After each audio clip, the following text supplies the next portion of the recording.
Quantos querem ouvir o que Deus tem para nós essa noite? Diga assim, fala, Senhor. Então deixa o Senhor falar contigo. Mateus capítulo 23. Mateus capítulo 23. Eu já ministrei algo em torno dessa palavra alguns anos atrás. E eu quero, nesse mesmo texto que nós abordamos alguns anos atrás, compartilhar com os irmãos alguns saberes para a nossa vida cotidiana, para a nossa qualificação existencial, porque a gente se transforma em gente como gente tem que ser pela palavra de Deus, né? Porque Deus é a fonte. Quando nós estamos próximos da fonte, nós nos tornamos naquilo para o que a fonte nos criou.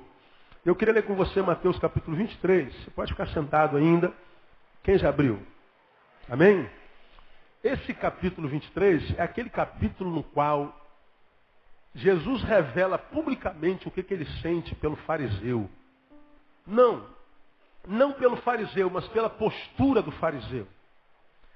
Esse é um capítulo conhecido como os ais de Jesus. É nesse capítulo, quando você lê lá no capítulo 23, você vai vendo, ai de vós escribas e fariseus. Vai no 25, ai de vós escribas e fariseus hipócritas. Vai no 27, ai de vós escribas e fariseus hipócritas. Vai no 29, ai de vós escribas e fariseus hipócritas. Você vai no 33, serpentes, raça de víboras, como escapareis da condenação do inferno? Olha como é que Jesus trata o farisaísmo. Quem é o fariseu? É aquele que tem uma roupagem religiosa. Portanto, porque religiosa, imaginamos nós, uma roupagem na qual Deus está e a qual Deus abençoou. Aquele que, por causa da religiosidade, imaginamos nós, é o condutor da mensagem de Deus. Porque para os que creem, quando chega numa igreja, vê um pastor, está falando, aquele cara lá é um santo homem de Deus que está pregando a palavra de Deus. Vai numa igreja, está lá um padre que é um homem de Deus, está pregando a palavra de Deus. Vai numa sinagoga, está lá um rabino pregando a palavra de Deus. Vê uma freira, está ali a irmã que é uma mulher de Deus. E a gente imagina, porque aquele indivíduo tem essa condição social, existencial, voltada para a religiosidade, nós imaginamos que ele carrega em si a mensagem do próprio Deus. Os fariseus eram esses. Os fariseus eram os crentes daquela época. E por incrível que pareça, Jesus, que é o fundador da igreja, o nosso Messias, o nosso Senhor, quando esteve entre nós, entre os homens na terra, os únicos com os quais Jesus não conseguiu se relacionar foram aqueles que carregavam em si o peso da religião. Jesus entrou no templo 2 vezes. A primeira vez ele viu o templo transformado numa feira, negócio. Aí Jesus, homem, é tomado por uma ira tão profunda que literalmente chuta o pau da barraca. Ele entrou lá e saiu derrubando as barracas de câmbio, de vendas de bodes, de touros, de carneiros.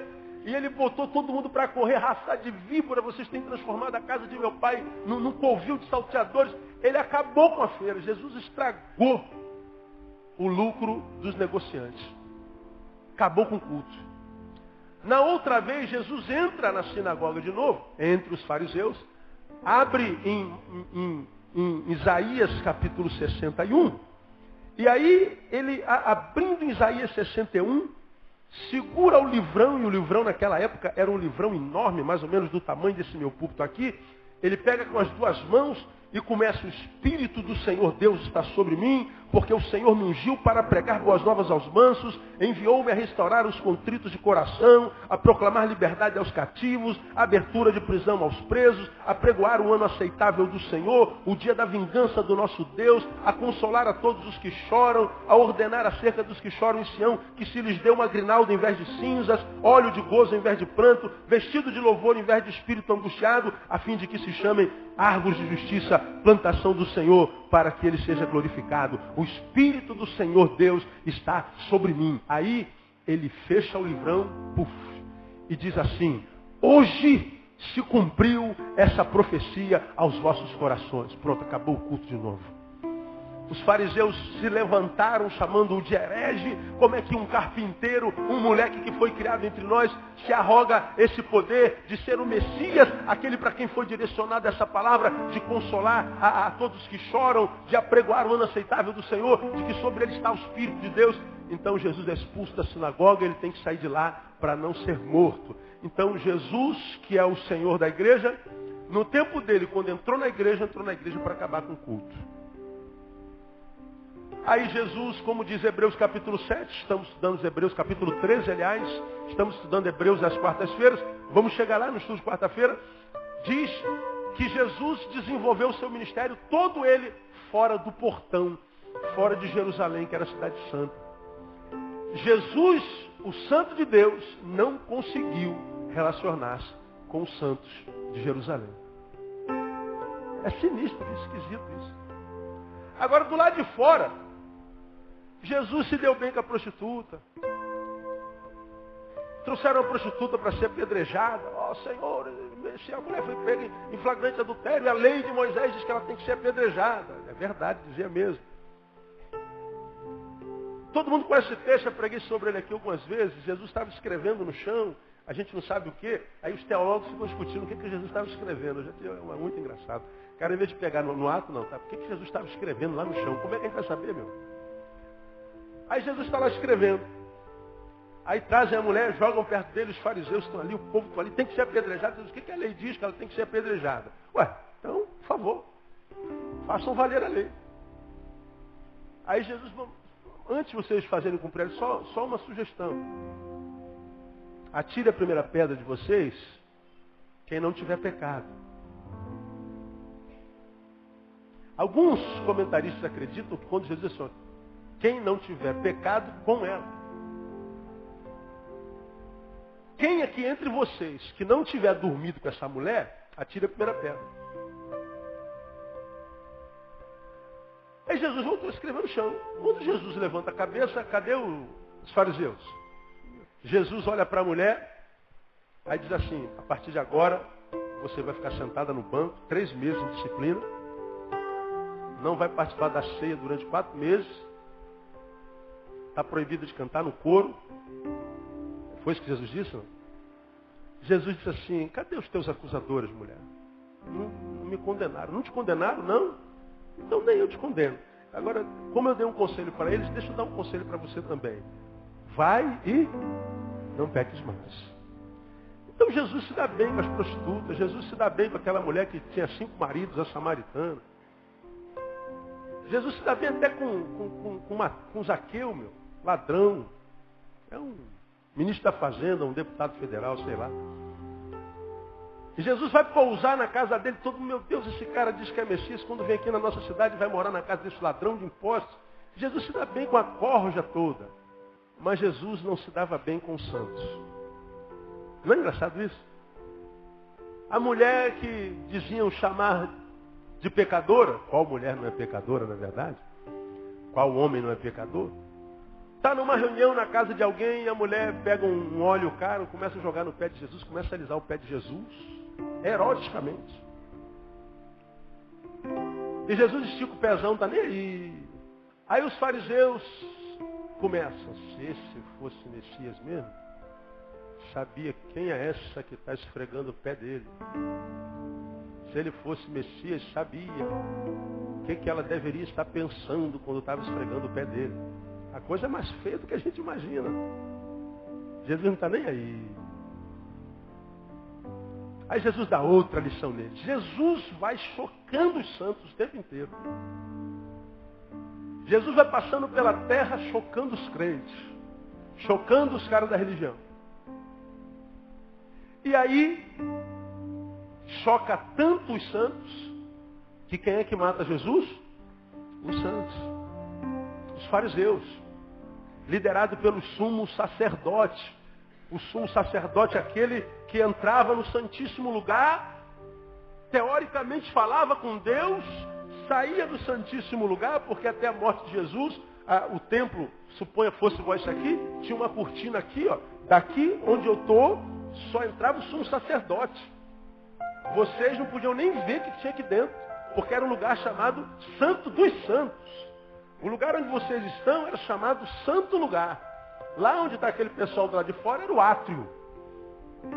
Então, do átrio, você podia vir para o Santo Lugar. Mas do Santo Lugar, você não podia vir para o Santo dos Santos.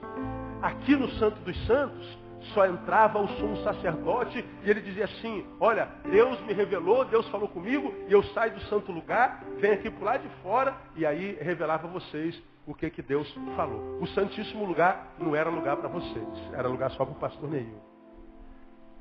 Era lugar para o sumo sacerdote. Agora, quem foi que matou Jesus? O sumo sacerdote.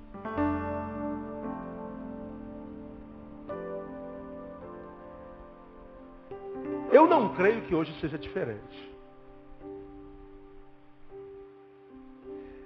Eu creio que muitos de nós cristãos, sejamos evangélicos ou não, se já não estamos pasmos, muitas vezes decepcionados com Deus, nos decepcionaremos com Ele porque a maioria de nós, principalmente nós evangélicos, nos dizemos, povo de Deus, ao povo de Deus, porque o povo de Deus. E quando a gente fala povo de Deus, a gente está falando do povo evangélico. Quem não é evangélico, a gente chama de quê? Quem sabe? De quê? Ímpio. Os ímpios. Nós, povo de Deus, agora já os ímpios. Quem são os ímpios? É todo aquele que não é da nossa religião. Bom, a gente acredita nisso. Há quem acredita nisso. Né? Agora, quem quer exercitar essa crença e a fé, você pega na prática, se tem coragem de pensar, se é mais do que homem de Deus, é homem. Você vai pegar muitos ímpios que você conhece e vai analisar a vida dele. A vida no dia a dia. Vamos esquecer o domingo. Vamos fingir que não existe domingo, nem culto, nem ofertório, nem liturgia, nem nada. Vamos imaginar de segunda a sábado.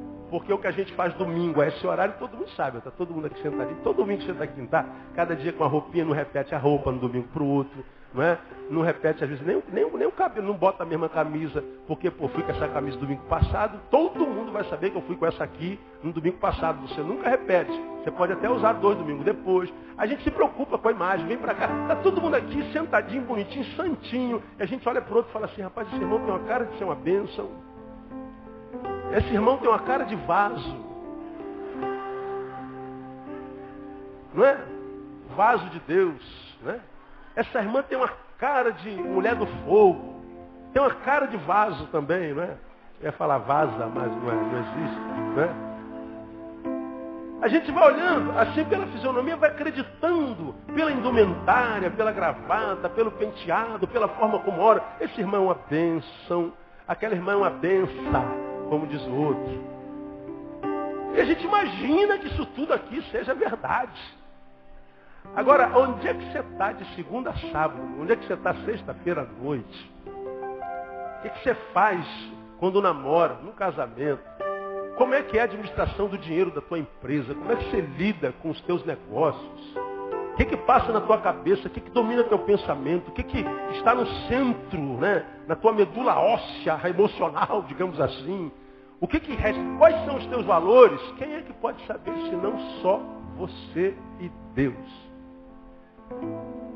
Alguns de nós, eu me arrisco a dizer, você sabe que você é um homem que nem tua esposa te conhece. Você é uma mulher que nem teu marido imagina que você seja, que está aí dentro. Mas isso não interessa. O que interessa é qual religião que nós temos. Qual é a igreja que a gente frequenta? Como é que você cumprimenta? Você cumprimenta bom dia ou a paz do Senhor? A paz do Senhor. Então você é povo de Deus. Se é bom dia, não, é ímpio. E a gente vai acreditando nisso ao longo dos anos. Virou a nossa verdade inconsciente ou consciente. E a gente vai acreditando nisso. Agora, quando você pega um ímpio, daqueles que você conhece, que o cara é sangue bom demais. E a respeito dele você fala assim, rapaz, esse meu amigo só faltava o quê? Só faltava ser crente. Porque, olha, ele é um camarada, a família, os filhos dele, olha que coisa linda, os filhos dele, gente. A casa dele está toda, uma vez um homem ético, só faltava ser o quê mesmo? Crente. Quantos conhecem alguém assim, amado? Só faltava ser crente. A maioria de nós. Agora, no nosso meio também você encontra com 1, com 2, com 3, com 10, com 100, 1000. Aí você fala assim, meu Deus, cara, essa mulher é crente mesmo, cara? Esse homem é crente mesmo? Por quê? Porque ele quando está na igreja bota aquela roupa toda, aquela linguagem, fala a língua de Gabriel, de Uriel, de Salatiel, de todos os anjos, arcanjos, serafim. Cara, mas quando o filho dele chega perto dele, ele dá um sulavanco no moleque, ele não consegue falar a língua do filho de jeito nenhum. Ele não consegue falar a língua da esposa, do marido. Ele não sabe falar a língua do irmão. O cara está dando coice o tempo inteiro. A língua de todos os anjos ele fala, a língua estranha, mas o português ele não consegue. Tu olha para a vida dele, para a família dele, você vê que tem um espírito de miséria lá. Tem tudo, menos alegria, menos presença de Deus, menos liberdade. Mas quando chega domingo, ele pega aquele biblão, aquele terno, roxo, com gravata cor de abóbora, calça rosa, e bota os 4 filhos na bicicleta e vem para a igreja. E é um fogo para todo lado, um reteté. Que poder, que unção. Mas quando tu olha a vida dele, da segunda a sábado, tu fala assim, meu Deus. Mas é crente. Aí dá vontade de falar assim, meu irmão, você precisava se desconverter e ficar igual aquele meu amigo que é ímpio. Que a tua religião não está ajudando em nada. Você tem reparado que eu tenho pregado muito sobre isso? Quantos têm reparado isso aí, irmão? Tem, não é? Alguns de vocês não entendem. Mas eu sei que a maioria de vocês entendem. Por que eu tenho pregado tanto sobre vida cotidiana e vida dominical religiosa?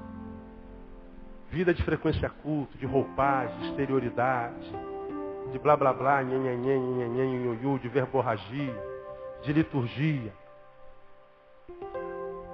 Eu queria, nessa noite, bem rapidinho, sempre rapidinho minha mensagem, ler com você o versículo 37, falar um pouquinho sobre Deus.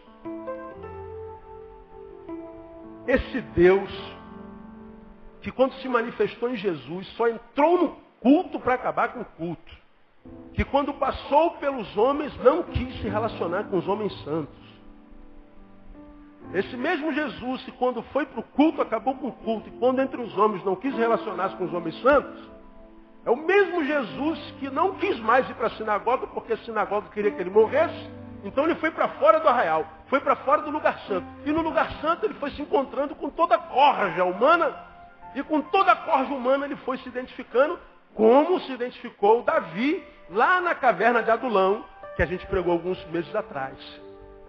Onde estavam todos os mancos, ressecados, desempregados, todos os leprosos, todos que não podiam estar na sociedade, não eram recebidos lá na sinagoga, eles então fugiam para um vale de resto humano, e Davi se escondeu dentro de um vale chamado Caverna de Adulão, e lá no Caverna de Adulão, Davi fez as suas melhores amizades.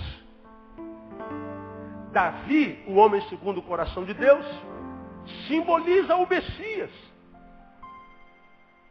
que veio e que também não teve espaço no lugar santo, então foi para fora do arraial, foi para fora do lugar santo. E quando ele estava fora do lugar santo, ele disse assim, aqui eu estou em casa.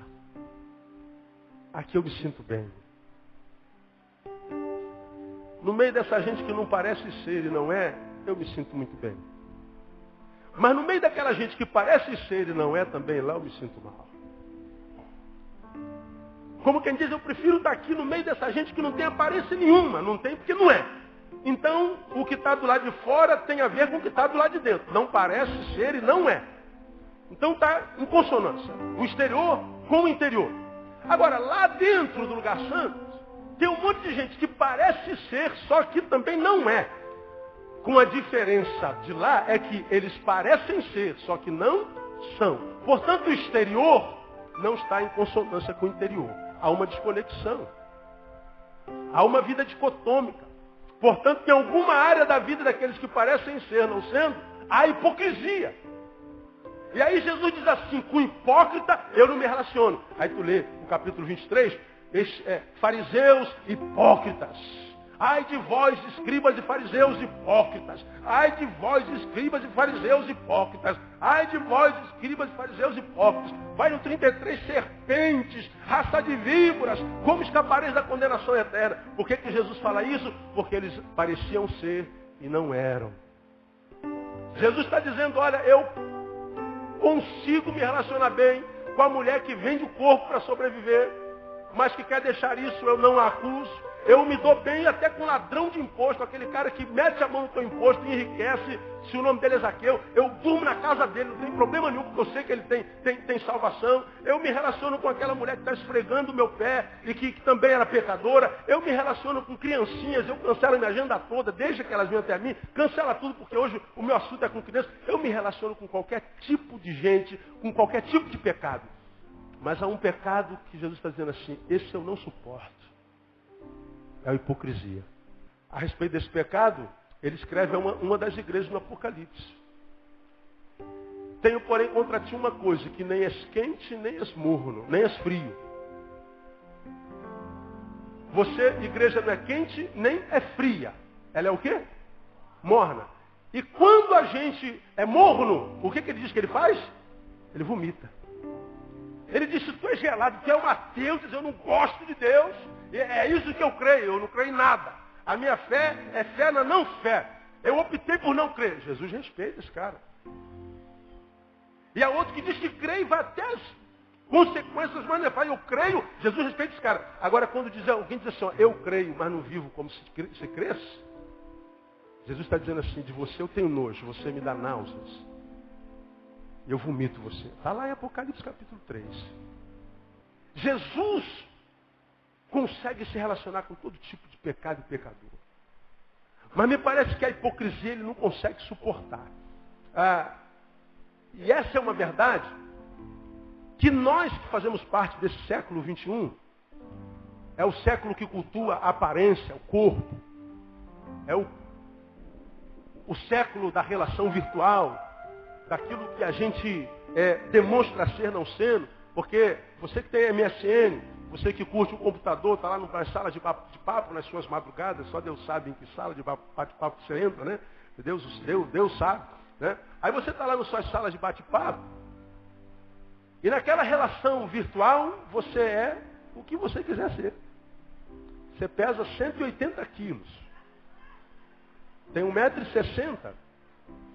No bate-papo, na virtualidade, você tem 1,85 m e pesa 78 quilos. Você tem um corpo malhado. Você tem olhos verdes. Lá no virtual, você tem o cabelo endemoniado, como aqueles que eu falo, que nem o fogo da chapinha mansa, não tem jeito. Mas lá, está pesada, está além do corpo, com a perna cheia de varizes, os dentes caíram. Né? Mas quando você entra lá na net, você é o quê? Você é 1,80 m de mulher, tanto de cintura, tanto de quadril, cabelos lisos, olhos espelhados. A gente olha para o teu olho e dá para ver no espelho.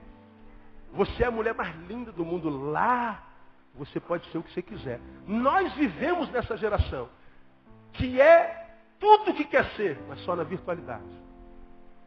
Agora, se a gente olhar na essência, virar do lado do avesso, nós correríamos daqui todos nós. Se eu sei que a minha geração é assim, eu preciso entender que uma das maiores tentações que nós temos diante de nós é de cair numa vida de hipocrisia, de mentira, de uma vida de aparência, de uma vida exteriorizada. E se eu caio numa vida como essa, eu transfiro isso até para a minha relação com Deus. A gente vem para a igreja com uma imagem.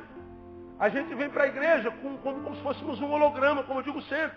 Agora, quando a gente sai daqui, a gente chega na segunda-feira, pronto. A gente encarna aquilo que a gente é, tira a máscara, e a gente vai viver tudo que a gente vive de segunda a sábado. Quando chega domingo de manhã, a gente bota a Bíblia debaixo do braço e vem. Sei que estás aqui. Oh, aleluia, glória a Deus. Todo arrepiado. Posso sentir o teu calor. Vem me envolver, e tu fecha os olhos. Vem me envolver. Eu fico imaginando Deus olhando lá de baixo. Que cara de pau safado. Olha. Quem aqui é assim? Levanta a mão aí. Quem aqui está? Ninguém. Aí legal.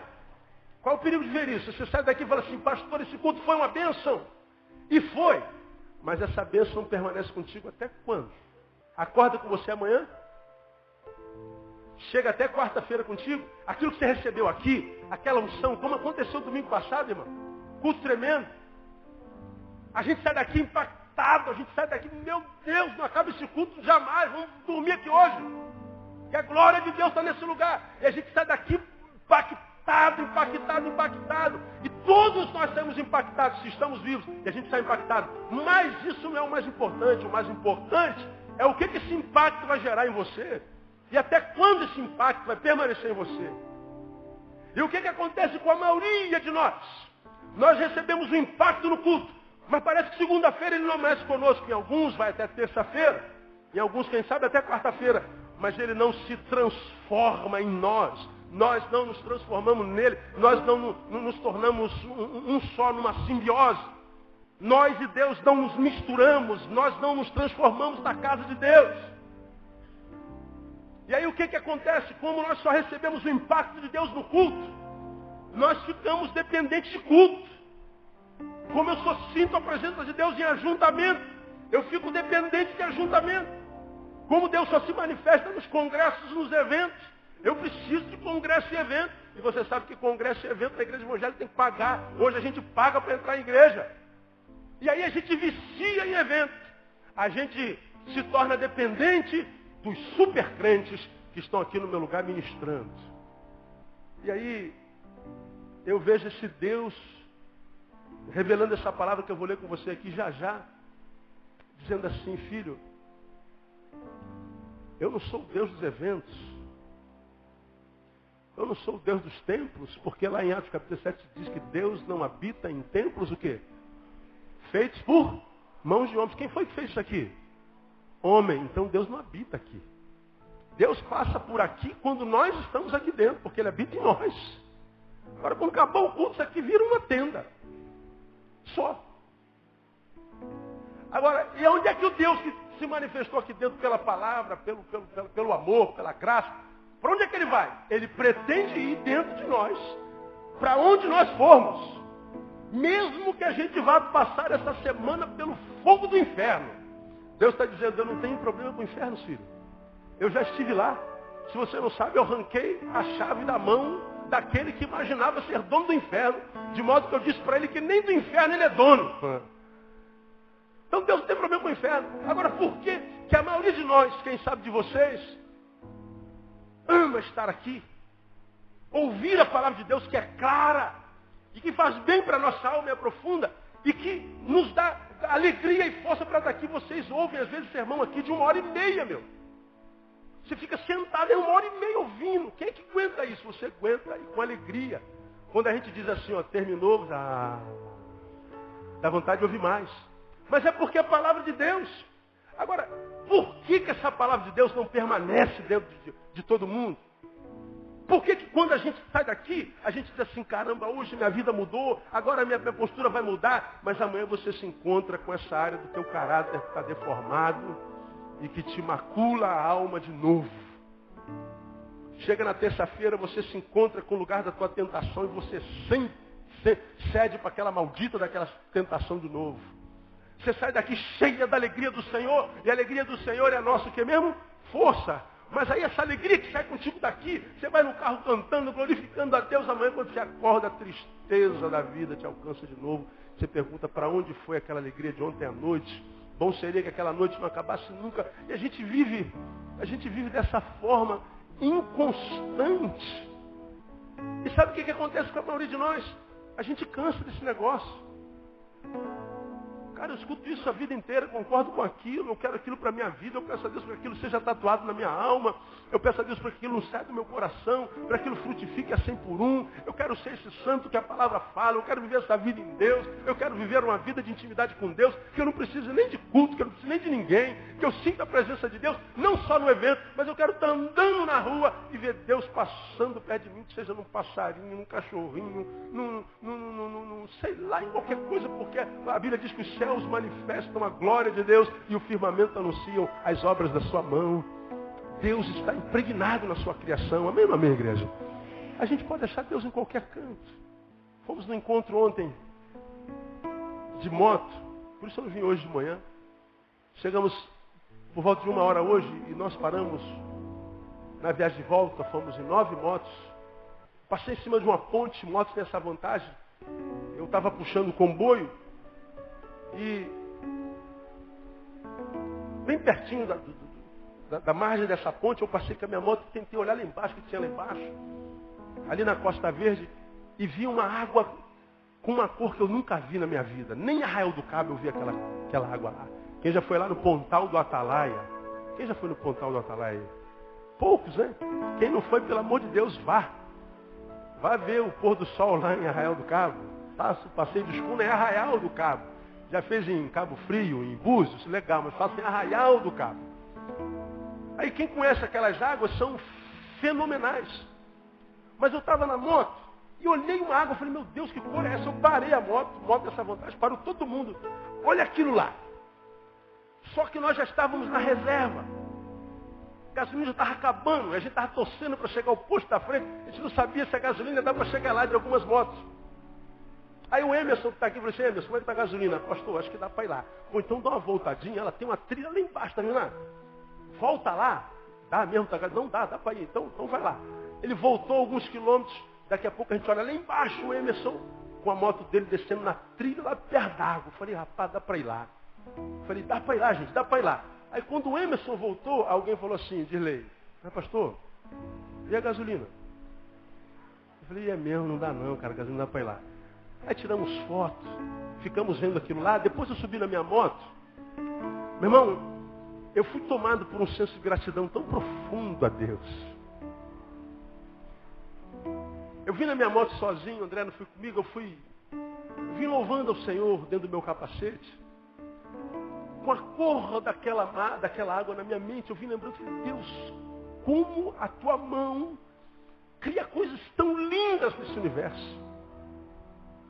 Como as obras das tuas mãos são tão maravilhosas. Da onde tu tiraste aquela cor de água, a limpeza, a clareza daquela água? De onde tu consegues construir uma natureza tão linda que pelo simples fato de ver, nós percebemos a tua presença e a tua glória.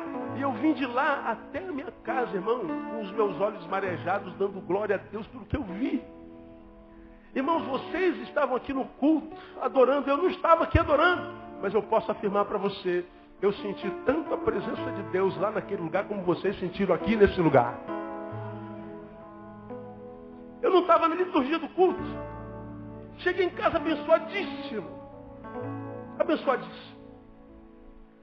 Porque a glória de Deus, ela pode se manifestar em qualquer canto, em qualquer buraco. Você pode estar passando, como diz o salmista, ainda que eu ande pelo vale da sombra o quê? Da morte. O que ele diz mais? Tu ali estás. Diga assim, o meu Deus é Deus. Até em vale de morte. Escuta o que eu vou te falar, irmão. Você está passando pelo vale da sombra da morte? Eu estou, pastor. Está passando o pior momento da tua existência? Estou, pastor. Pois bem, esse lugar onde você está, que você abomina, é o lugar onde Deus também está. Diga, irmão, que está do salão dessa palavra, é contigo, irmão. É contigo. Aí você vem com a pergunta, mas por que então eu não percebo, pastor? Por que eu tenho que estar aqui? Por que esse é o lugar que eu mais amo estar? Vocês não têm noção como é que a gente recebe mesmo assim. Pastor, quando eu estou na igreja eu estou feliz, mas quando eu volto para casa, quando eu vou para o trabalho, meu Deus, parece que tudo que eu recebi lá acaba. Não consigo reter. Eu me encontro com a minha fraqueza, me encontro com a minha mediocridade, eu me encontro com as minhas agonias, eu não consigo. Talvez porque você não esteja percebendo Deus no seu caráter, o caráter de Deus. A gente não consegue conhecer esse Deus, e eu coloquei aqui no meu esboço. Sinceramente, quando eu olho para aqueles que se dizem povo de Deus, e quando eu analiso a qualidade de vida, visão de mundo, que alguns deles têm, ao olhar para eles eu tenho a sensação de que se Deus faz isso com eles, esse Deus eu não quero. Eu sou pastor evangélico, irmão. Há quase 17 anos, tenho 42 anos e mais um pouquinho. Me batizei com 17 anos de idade, fui criado no Evangelho. Nasci no Hospital Evangélico da Tijuca, quem me trouxe à luz foi um médico que era pastor. Então estou nessa vida aqui há 4 décadas. Agora, mesmo conhecendo esse meio, como eu conheço, muitas vezes eu não posso deixar de ser honesto, de olhar a qualidade de vida de alguns que se dizem povo de Deus, portanto, mensageiros de Deus, que quando nós olhamos para a vida desses mensageiros, nós falamos assim, a mensagem dele é mentirosa.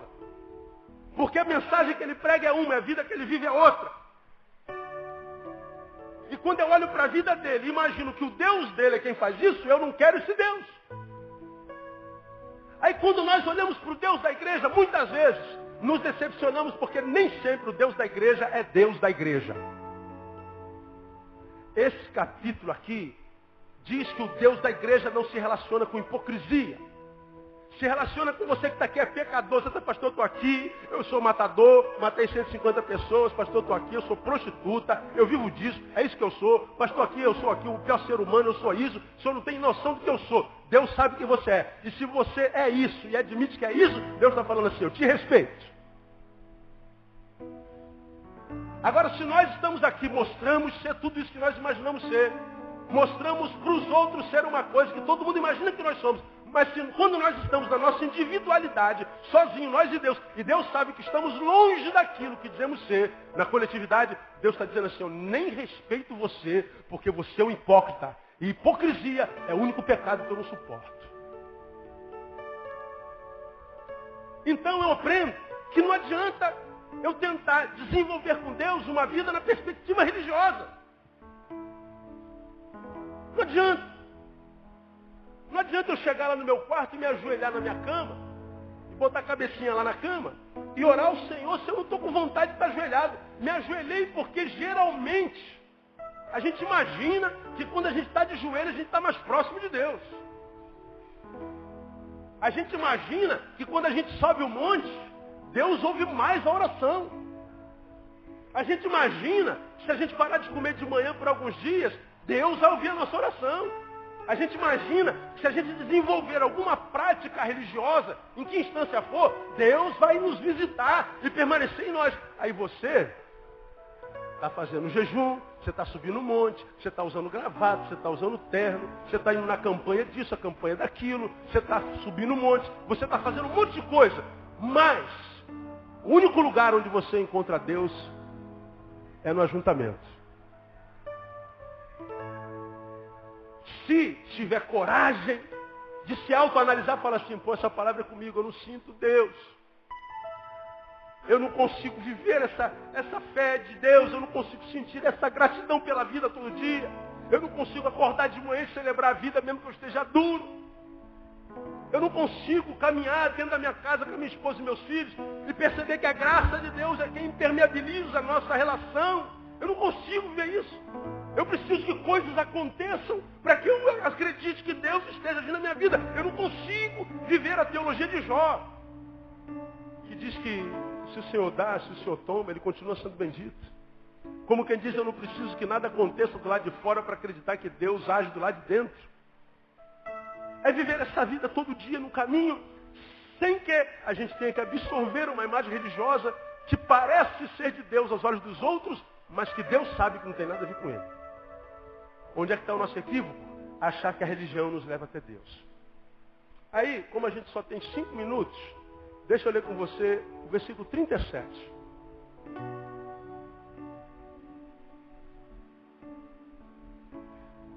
Depois que ele arrebenta com os hipócritas,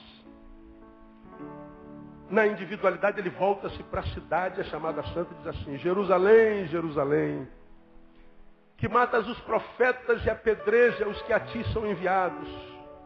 Olha a palavra de Deus. Quantas vezes quis eu ajuntar os teus filhos, como a galinha ajunta os seus pintos debaixo das asas, e não o quiseste. Eis aí abandonada vos é a vossa casa, pois eu vos declaro que desde agora de modo nenhum me vereis, até que digais: bendito aquele que vem em nome do Senhor. Deus olha para a cidade santa, o lugar onde está a sinagoga, que é santa até hoje. Todas as três grandes religiões jactam por possuir Jerusalém, e é por causa de Jerusalém que todas as guerras acontecem. É cidade santa. Mas para a cidade santa, onde está o império das três grandes religiões do planeta, Deus diz assim: Jerusalém, eis que te digo. E o que ele diz? Olha que coisa interessante. Abandonada é a vossa casa. De agora, de modo nenhum me vereis. Jesus está falando assim: eu estou me retirando do centro das grandes religiões. Eu estou me retirando do lugar santo. Eu estou me afastando daquele lugar onde tudo parece ser, mas nada é de fato e de verdade. De modo que muitas vezes a religiosidade é desenvolvida, como quem diz, em direção a Deus, mas Deus não está nesse caminho. E o que a religião geralmente gera? Gente frustrada. Agora eu quero me prender nesses 5 minutinhos, irmãos, ou quem sabe um pouquinho mais, nessa analogia que Jesus faz com a galinha. Ele diz assim: quantas vezes eu te quis ajuntar debaixo das minhas asas, como uma galinha. Alguém por acaso já viu essa cena alguma vez? De uma galinha escondendo seus pintinhos? Alguém já viu? Sinceramente. Acho que a maioria de nós, mesmo que você não tenha nascido na roça, em algum canto da tua vida tu viu, quando os pintinhos nascem, a galinha vai jogando assim para baixo da asa, e ela fica ali. Tu não vê os pintinhos. Se você aparece, mesmo que um gigante, diante de uma galinha, como inimigo que você é, os pintinhos embaixo da asinha da galinha se tornam invisíveis aos teus olhos. Deus está dizendo assim: Jerusalém, eu queria ser uma galinha para vocês. Eu queria protegê-los, eu queria essa relação maternal. Eu queria desenvolver com vocês essa relação protecionista. Eu queria desenvolver essa relação com você de intimidade, de proximidade. Eu queria que a nossa relação fosse mais do que essa que os hipócritas fariseus desenvolvem comigo. E porque os fariseus se tornaram hipócritas, está dizendo: eu estou me retirando, porque eu quero uma relação de intimidade, de aconchego. Esse aqui é o lado maternal de Deus. É o lado feminino de Deus. Se escandaliza não, irmão. Esse é o lado daquele Deus que quer ser uma galinhazinha, que quer estar aqui guardando seus pintinhos, porque os reconhece como frágeis, como carentes, como necessitados, como quem é presa fácil à boca de tantos inimigos. Ele está dizendo: eu queria ser uma galinhazinha para você. Portanto, esse Deus que diz que queria ser uma galinhazinha, se revela que tipo de Deus? Um Deus, como já disse, primeiro, um Deus que odeia ver sofrimento. Um Deus que quando vê um filho sofrendo, é um Deus que sofre junto. Um Deus que não consegue ter paz, permita essa palavra, quando vê um dos seus pintinhos sofrendo. Mas a despeito do sofrimento de cada um de nós que somos pintinhos, ele para nós não pode ser galinha. Porque nós nos afastamos dele na intimidade individual e nos afastamos para a religiosidade coletiva. A nossa relação com ele deixou de ser diária, como quem come um grãozinho de milho cada dia, de cada vez. Porque a galinhazinha, o pintinhozinho, ele não enche a boca, engole. A galinha, o pintinhozinho vai comendo um de cada vez, um por vez. Como quem todo dia o seu grão. Todo dia a sua porção. E Deus está dizendo, você, Jerusalém, saiu dessa relação individual, essa relação de conta-gota, essa relação de mim para ti, de ti para mim, do eu e tu e eu. Para a relação coletiva você se refugiou dentro da massa. Você se refugiou na religiosidade. E lá na religiosidade eu não posso te abençoar. Você se afastou de mim. Então o que Deus está falando para mim e para você nessa noite aqui, filho? Se você é um dos pintinhos que está longe de debaixo das asas de Deus, mas que está no meio do povo de Deus, tantos anos, mas não consegue sentir o calor das asas deles, duas coisas ele está dizendo, você não vai sentir nunca mais se permanecer como está. Mas ele está dizendo uma outra coisa, você pode voltar a sentir essas asas e o calor delas, se você deixar de relacionar-se comigo só no âmbito da coletividade e voltar para dentro do seu quarto, voltar para comer o seu grãozinho da palavra todo dia, voltar às suas orações individuais todo dia. Mas é aquela oração, como eu tenho ensinado aos irmãos, que não é sinônimo de petição, não é a oração do mendigo evangélico, não é a oração do mendigo gospel, que toda vez que vai falar com o pai é para pedir alguma coisa. E a gente acha que isso é oração. Transformamos oração em sinônimo de petição. Não, a petição pode fazer parte da oração, mas a oração não é sinônimo de petição. Precisamos voltar para a nossa individualidade, precisamos voltar para a vida devocional, precisamos voltar para a palavra, precisamos voltar para a relação individual. Porque o Senhor nos ensina desde sempre, está lá na Bíblia. Se alguém quer me pedir alguma coisa, entra no teu quarto e pede teu pai em secreto. E teu pai em secreto fará o quê? Te abençoará. Agora, quando é que o pai nos abençoa? Quando a gente vai para a sinagoga, quando a gente vai para a igreja, quando a gente vai para o ajuntamento, quando a gente bota a roupa mais bonita, quando a gente penteia o cabelo, quando a gente bota o melhor perfume. Não, porque Deus sabe que isso aqui não existe. É quando nós vamos lá para o quarto, irmão. Nós entramos aqui dentro de um barraquinho como esse aqui, ó. Está me ouvindo aí? Amém?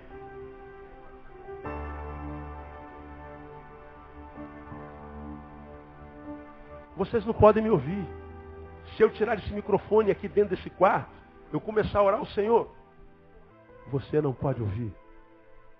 Agora, há um que está aqui dentro desse quarto, para o qual eu não preciso estar com essa roupa bonita, eu não preciso de microfone, eu posso estar nu, despido por dentro e por fora, e clamar o nome dele, está dizendo assim, filho, porque você é o que você é dentro desse quarto, mesmo que tu seja essa droga que você é no momento, porque você é uma droga, mas uma droga de verdade no quarto, essa droga eu não dispenso. Vou transformar essa droga numa joia no nome de Jesus. Então aplauda o Senhor porque Ele é bom. Lá dentro do quarto a gente pode ser uma droga. Lá dentro do quarto eu não preciso botar roupa bonita. Lá dentro do quarto eu me ajoelho, não tem ninguém me ouvindo. Deus está vendo o que eu estou pensando. O Senhor está vendo o que está passando na minha cabeça. O Senhor está vendo o que está sendo plantado dentro do meu coração. O Senhor está vendo essa desgraça na qual eu estou me transformando. Eu estou vendo, filho. O que eu quero saber é se você está percebendo. Porque quando eu te vejo na igreja, eu só te vejo ungidão, só te vejo santão, bonitão. Agora, quando você voltar para o quarto, onde você não precisa mais botar máscara, e você então começar a revelar a tua podridão, você vai perceber que eu não tenho problema nenhum com podridão. Eu não tenho problema nenhum com vida caótica, com caos na vida. Porque o ministério de Deus da criação começou no caos. No princípio criou Deus os céus e a terra era sem forma e vazia, era um caos. Mas diz que no meio do caos, o Espírito de Deus pairava. Ele é especialista em caos. Então quando é que aquilo que você recebe aqui, que faz tanto bem para a tua alma, vai ser retido na tua alma e vai frutificar? Quando você não tiver contato com a palavra de Deus, só com aquela que o pastor Neil ministra na tua boca, no teu ouvido. É quando você receber essa palavra que você recebe aqui, e que te abençoa, que te impacta, que te transforma, que te gera alegria, que te gera paz, mas que você vai buscá-la lá na segunda, na terça, que seja um versículo por vez, que seja 2 versículos por dia, que seja qualquer coisa, porque é melhor uma gotinha do que nada. Porque Deus odeia sofrimento. Deus não gosta de ver você longe das suas asas, sofrendo, apanhando tanto, sendo devorado por tantos predadores, sem que ele possa fazer nada. Porque ele não pode. Porque você usou o teu livre-arbítrio para se afastar dele. E Deus respeita até quando a gente faz uma besteira dessa. Precisamos voltar para o quarto. Eu costumo dizer, eu terminei minha palavra, que tudo que a gente precisa, mas tudo e mais um pouco, está tudo lá dentro daquele bendito quarto. Ó, pastor, eu preciso estar dentro do quarto. Teu marido está dentro do quarto. Aquela documentação que você está precisando está dentro do quarto. O carro que você quer está dentro do quarto. Pastor, minha casa própria, sua casa própria está dentro do quarto dessa casa alugada que você tem. A cura da tua família, a cura do teu caráter, a cura da tua saúde, a alegria do Senhor que vai jorrar de dentro de você como o rio de água viva que flui. Está tudo dentro do quarto. Agora a gente entra no quarto? Não. A gente vem para a igreja. E como é que nós começamos o culto dessa noite? Lendo Isaías, capítulo 1. E o que eu disse depois que eu li Isaías, capítulo 1? Se você vem me adorar ou não, ele está dizendo, eu estou farto das vossas festas de luas novas. Estou farto das suas ofertas, dos seus ajuntamentos solenes. Quando vistes comparecer perante de mim, quem requereu de vós isso? Eu não mandei vocês virem aqui. Se você vem ou não vem, não muda nada em mim, diz o Senhor. Portanto, o que Ele quer de nós não é que nós venhamos para a igreja só. Deus quer que nós venhamos para a igreja desenvolver comunhão com os seus filhos e para que o corpo se transforme em corpo. Porque aqui os membros se reúnem.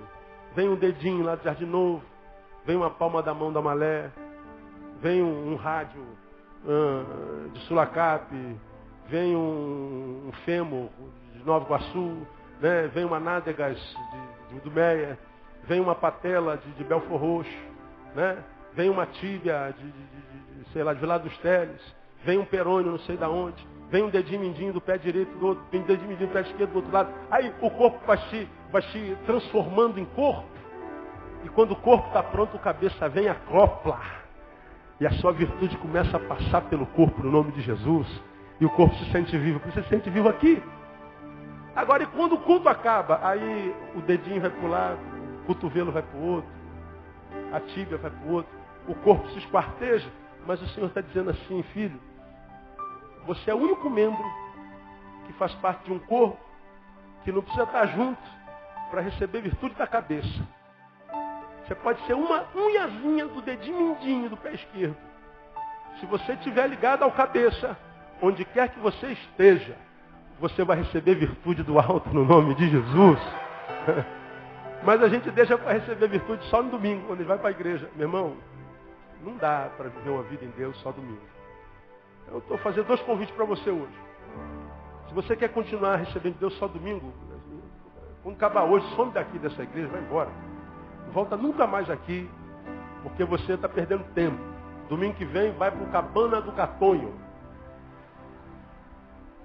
E enche a tua cara de cachaça, para ver se você se sente vivo. Porque não vai adiantar nada. Você vai se decepcionar com Deus. Porque se você se decepciona lá no cabana, lá na prostituição, lá na cachaça, você ainda pode se refugiar em Deus. Mas se você se decepciona com Deus, não há cabana, não há cachaça, não há mulher, não há carro, não há família, não há dinheiro, não há lugar nenhum onde você possa encontrar vida de novo. Então, se você pretende continuar só em Deus domingo, não perde mais tempo na tua vida, vai viver a tua vida. Agora, se você é daquele que diz assim, pastor, eu não quero mais isso para a minha vida, pastor. Eu tenho uma fome de Deus enorme. Como eu tenho encontrado cristãos com fome. Eu sei que vocês são famintos de Deus. Eu sei que vocês podem não estar vivendo o que Deus queria que vocês vivessem. Não consegue.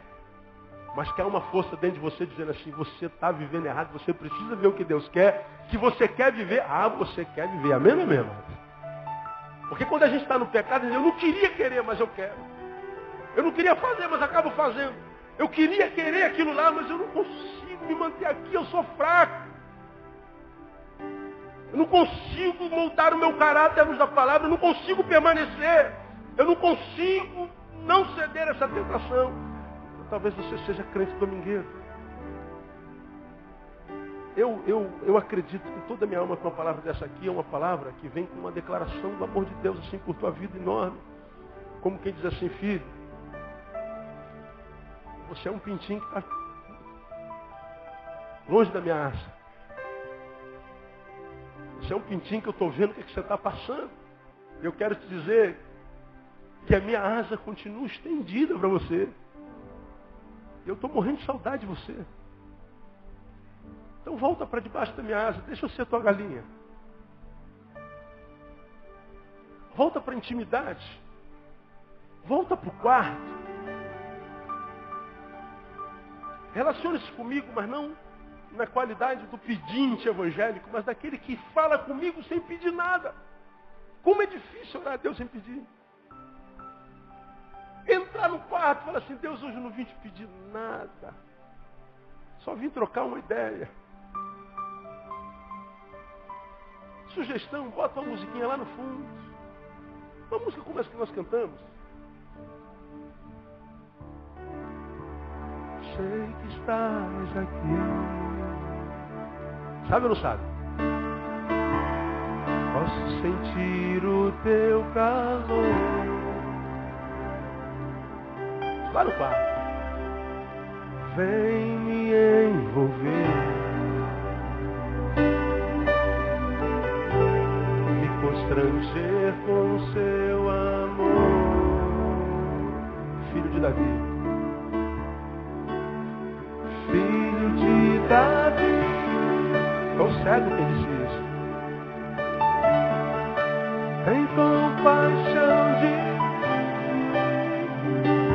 Aleluia. Toca nos meus olhos. Pede para as escamas cair mesmo. Faz as escamas cair. Filho de Davi. Filho de Davi. Tem compaixão. Tem compaixão de mim.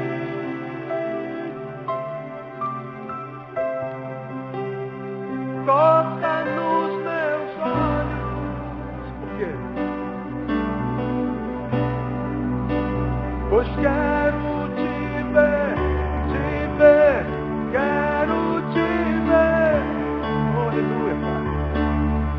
Agora, amado, alguém pode ver a Deus e permanecer vivo? Não. Então como é que a gente vai ver a Deus? Quando a gente olha para o Marcelo e vê a glória de Deus na vida do Marcelo. Quando a gente chega em casa, como eu já preguei aqui, loucamente, a gente vê o nosso cachorrinho, com um rabinho para lá e para cá, pulando em cima da gente, dizendo, seja bem-vindo, papai Neil. E você pega aquele cachorro no colo e você acha que não é Deus. Quando você vai para o seu jardim, a parar a sua grama, aquele cheiro de grama que sobe. Quando a chuva daqui a pouco cair, aquele cheiro de terra subindo do chão, você acha que é o quê? Quando um passarinho posa na sua varanda, quando uma criança como essas duas estiveram aqui, dando um sorrisozinho para mim, você acha que foi aquela menina que sorriu para mim? Não, foi Deus que sorriu para mim. Quando você passa pela vida e vê a glória de Deus, porque a Bíblia diz que toda a terra está cheia da glória de Deus. Agora, por que a gente não vê? Porque tem escama. Não é porque a glória não esteja por aí, é porque tem uma escama nos nossos olhos. E a gente não vê, a gente acha que Deus se manifesta através da religião. Deus se manifesta na igreja. E às vezes teu filho vem e senta no teu colo e te vê lá, chorou a tarde toda. E a tua criança de 2 anos senta na tua joelha. Eu assim, mamãe, você chorou. E você diz, não, filha, não chorei não, vai para lá, vai para lá, vai para lá, vai para lá, vai, deixa a mamãe aqui. Aí você não sabe que foi Deus que sentou no teu colo. E que te perguntou, mamãe, você está chorando? Não foi tua filhinha que perguntou. É na verdade ele quer dizer, filhinha, você está chorando? E se você entendesse que era Deus através da tua filha, que era Deus através da sua criação, da natureza, da água de chuva. Lembra, meu irmão, você que está aqui, eu falei com você, quando a gente xingava um palavrão, tinha uma mulher, e a gente pedia desculpa, você levantou a mão, era da minha geração. Lembra você da minha geração, como é que a gente tomava banho de chuva? Hoje não pode porque fica doente. Sai dessa chuva, criança. Bota o chinelo no pé. A gente andava descalço. Tinha couro de cavalo. Não podia pisar no paralelepípedo, no vidro que não cortava. Comida que fazia mal, a nossa avó dizia, era leite com manga. Não sei de onde que nossos avós eram. Não, comeu manga, não bebe leite. Você morre. Hoje a gente faz suco de manga com leite. Nós éramos uma geração que tinha muito mais contato com a natureza. A gente acampava no morro. A gente subia o morro no Jardim Novo para buscar as fontes de água. E achava aquela fonte limpinha e bebia água que saía da fonte no chão. Nós tínhamos muito mais contato com Deus. Por quê? Porque Ele se manifesta através da sua criação. Agora, se você é daqueles, irmãos, que só pensa que Deus se manifesta na igreja, vai ser como esses que chegam numa igreja e senta no último banco e fala assim, que hora que o culto acaba aqui mesmo, irmão? E Deus está ministrando pela palavra, você está assim, meu Deus, já passou da hora do culto, do término, 15 minutos. Não, pastor, não vai acabar hoje não, você tem poder, meu Deus, a pessoa tem o certo. Você não consegue perceber a essência de nada, ver como é que você é um poste, como é que você está empedernido, adoecido. Você não consegue mais na essência. Deus está falando, você está preocupado com a forma. Deus está falando, você está preocupado com o horário. Deus está falando, você está preocupado se o carro está lá fora. Deus está falando, você não está nem aí para o que Deus está fazendo. Se levanta e vai embora, como que se ir embora e chegar 10 minutos mais cedo em casa fosse mudar a tua vida alguma coisa. Deus está falando assim, filho, você está com fome de mim? Tô, pai. Eu estou muito mais faminto por ti do que você por mim. Agora, se você acha que vai me encontrar só quando você entrar nesse bendito desse tabernáculo, você vai sair desse bendito desse tabernáculo tendo a sensação de que se encontrou comigo, mas não se encontrou comigo, se encontrou com o meu poder. E o poder de Deus não permanece conosco para sempre. Foi por isso que Moisés, quando ouviu de Deus, ó Moisés, vaza daqui com o povo, porque eu quero que você chegue lá. Pode ir, que eu vou mandar um anjo poderoso, o meu poder vai na tua frente. Moisés, pode parar, Senhor. Vem com esse negócio de anjo na nossa frente, não. Isso que Deus gostava de Moisés. Vem com esse negócio com anjo de poder para ir na minha frente, não. Eu não estou interessado no teu poder. Se tu mesmo não fores conosco, não nos faça subir aqui nesse lugar. Nós não queremos o teu poder, nós queremos a tua presença. E se a tua presença não for, teu poder não me interessa. Foi Moisés quem falou isso. Por que você acha então que Deus suspende o anjo? Quem vai sou eu mesmo. E o povo saiu em vitória e chegou lá no nome de Jesus. Porque a presença de Deus foi com ele, amado. Sabe por que a presença de Deus foi? Porque o povo não queria só poder. O povo não queria só fogo. O povo não queria só religiosidade. Ó, irmãos, eu estou vendo um anjo aqui nesse lugar. E daí? E aí? Você viu um anjo daí? E aí? O que aconteceu? Pastor, me arrepiei todo. Sim, daí? Acabou o culto. Cadê o anjo? Aí ficou lá. A glória de Deus está cheia desse lugar. Deixando esse lugar assim. Cadê? E agora? Acabou o culto. Hoje é terça-feira. Cadê a glória? Pastor, eu vi bola de fogo, varão de fogo, a espada de fogo, anjo de fogo. Sim, cadê o fogo todo que você viu lá? Acabou. Aí Deus está falando assim, filho, o meu poder de repente fica no lugar onde ele foi manifestado, mas se você for além do meu poder, conseguir entrar na minha presença, a minha presença vai estar contigo todos os dias até a consumação dos séculos. Mas não tem culto todo dia, Senhor. Não preciso de culto para me manifestar na tua vida. Porque na vida na qual estou presente, essa vida já é um culto a mim, todo dia, no nome de Jesus. Aí você vai estar jogando bola com teu filho. Vai lá, filhão, chuta. Aí vira, pum! Tu deixa a bola entrar porque é teu filho. Aquele gol, os anjos vão estar dando glória, é culto. Você está sentado no teu quarto brincando de boneca com tuas filhas, culto. Você foi para a praia, irmão, com a tua família inteira brincar de bife à mesa, é culto. É culto. Você vai ver glória de Deus em todo canto. Você vai estar fazendo a barba, irmão. Você vai dar glória a Deus porque você tem um Mac 3. Tem lugares no país que a gente faz com faca. Você vai sentar na mesa, naquele dia não tem picanha, tem disco voador. Você vai assim, glória a Deus por esse ovo. Você vai comer o churrasquinho ali na esquina. E você vai sentir a presença de Deus comendo churrasquinho. Não precisa estar lá na churrascaria do Chitãozinho Chororó. Sabe por quê? Porque a Bíblia diz que toda a terra está cheia da glória de Deus. Se você está na presença de Deus, onde você estiver, você vai sentir a glória de Deus. Mas tem que entrar no quarto. Quantos entendem essa palavra? Diga, eu entendo, pastor. Diga, irmão, está ao teu lado, irmão. Visita mais teu quarto, por favor.